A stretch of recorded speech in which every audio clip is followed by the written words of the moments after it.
കാസർഗോഡ് പള്ളിക്കര മുക്കൂട് സ്വദേശിയായ പ്രവാസി യുവാവിനെ മംഗളൂരുവിലെ ലോഡ്ജിൽ തൂങ്ങി മരിച്ച നിലയിൽ കണ്ടെത്തി.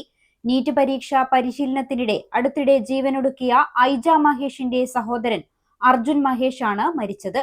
നാട്ടിലേക്ക് വരുന്നുവെന്ന് സുഹൃത്തുക്കളെ അറിയിച്ചതിന് പിന്നാലെയാണ് മംഗളൂരുവിൽ മൃതദേഹം കണ്ടെത്തിയത്. കാസർഗോഡ് പള്ളിക്കര മുക്കൂട് സ്വദേശി മഹേഷിന്റെ മകൻ 24-കാരനായ അർജുൻ മഹേഷിനെയാണ് മംഗളൂരുവിൽ മരിച്ച നിലയിൽ കണ്ടെത്തിയത്. ബജ്പെ പോലീസ് സ്റ്റേഷൻ പരിധിയിലെ മറവൂരിലുള്ള ലോഡ്ജിൽ തിങ്കളാഴ്ച ഉച്ചയോടെയാണ് അർജുനെ തൂങ്ങി മരിച്ച നിലയിൽ കണ്ടെത്തിയത്. കഴിഞ്ഞ ജൂൺ ആദ്യവാരത്തിൽ അർജുന്റെ സഹോദരി ഐജ ആർ മഹേഷ് പാലായിൽ ജീവനൊടുക്കിയിരുന്നു. നീറ്റ് പുനഃപരീക്ഷാ പരിശീലനത്തിനിടെയായിരുന്നു ഇത്. സഹോദരിയുടെ മരണത്തെ തുടർന്ന് അർജുൻ കടുത്ത മാനസിക സംഘർഷത്തിലായിരുന്നുവെന്ന് ബന്ധുക്കൾ പറയുന്നു. ഗൾഫിലായിരുന്ന അർജുൻ ഇന്നലെ നാട്ടിലേക്ക് മടങ്ങുകയാണെന്ന് സുഹൃത്തുക്കളെ അറിയിച്ചിരുന്നു.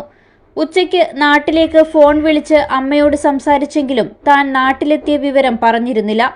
സുഹൃത്തുക്കൾ അറിയിച്ചതിനെ തുടർന്ന് വീട്ടുകാർ ഫോണിൽ ബന്ധപ്പെടാൻ ശ്രമിച്ചെങ്കിലും ഫോൺ സ്വിച്ച് ഓഫ് ആയിരുന്നു. വിവരമറിഞ്ഞ് ബന്ധുക്കളും നാട്ടുകാരും ഇന്നലെ തന്നെ മംഗളൂരുവിലെത്തി തിരച്ചിൽ നടത്തിയിരുന്നു. ഒടുവിൽ ഇന്നാണ് ലോഡ്ജിൽ മൃതദേഹം കണ്ടെത്തിയത്. മാതാവിന്റെ പേര് കൂടി ചേർത്ത് അർജുൻ രാധിക എന്ന പേരിലാണ് അർജുൻ ലോഡ്ജിൽ മുറിയെടുത്തിരുന്നത്. സംഭവത്തിൽ ബജ്പെ പോലീസ് കേസെടുത്തു. News 14 live, Kasaragod. You have reached the complete wedding mall in Kerala. രാജകുമാരിയുടെ വിവാഹ വസ്ത്രം അതിഗംഭീരമാക്കാൻ പോകുന്നു.